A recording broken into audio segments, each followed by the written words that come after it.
good afternoon everyone, especially to you, Sir Bon.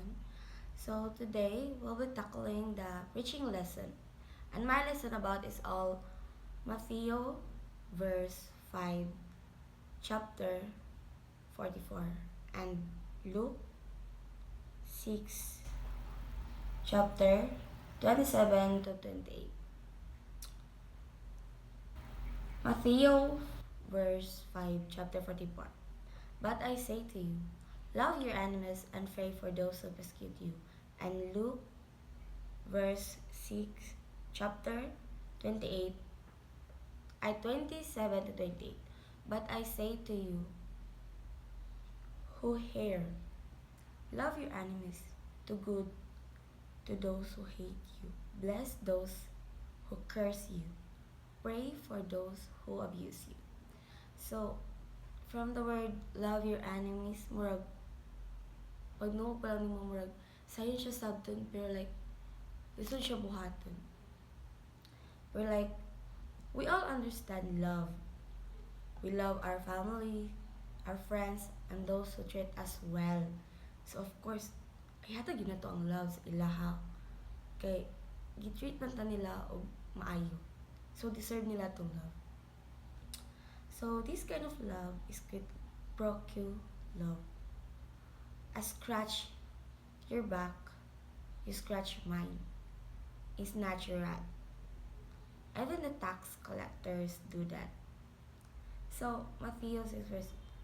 But Jesus calls us to love that alternately unnatural, and supernatural. To love our enemies. So one of the most challenging ethical commands in the Testament is this verse Matthew verse 5 chapter 44.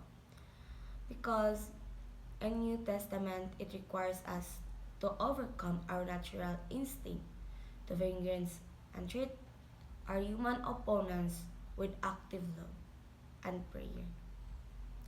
While the Bible elsewhere encourage good stewardship care for animals. This particular verse is entirely focused on human relationship and radical nature of Christian love. So in Matthew verse 5:44, even though our enemies, our mga kontra is we should love them. Kay even though unsa tong kalagot sa ilaha, unsa tong kasakit sa ilaha, of course we should love them. Kumbaga magpakumbaba ta sa ilaha bitaw para kani nga verse is matuman nato on this New Testament. So the next one is the Luke verse 6 chapter 28 to 27 to 28, sorry. The text said, but I say to you who hear, love your enemies, do good to those who hate you, bless those who curse you, pray for those who abuse you. So murag sakit siya ibuhat bitaw sa lain, but pero imo bitaw buhaton, I've been tried that nga.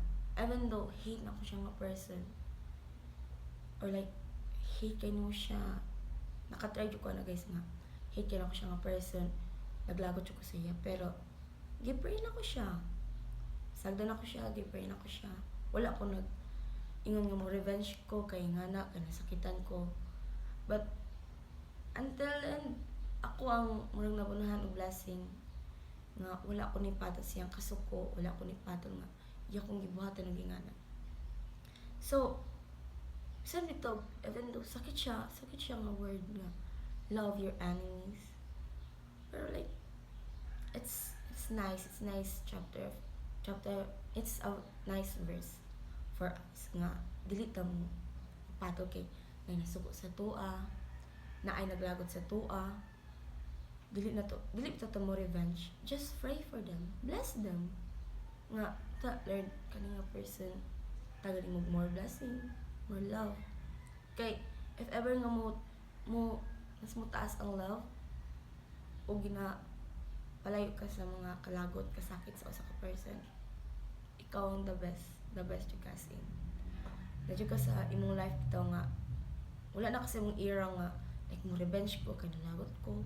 Na kasi imong era nga life na like even though nasakitan ka, just pray to God nga unta kato siya nga person or nga I don't know nga either person people is bless po sa ila, i-bless po sila ingana.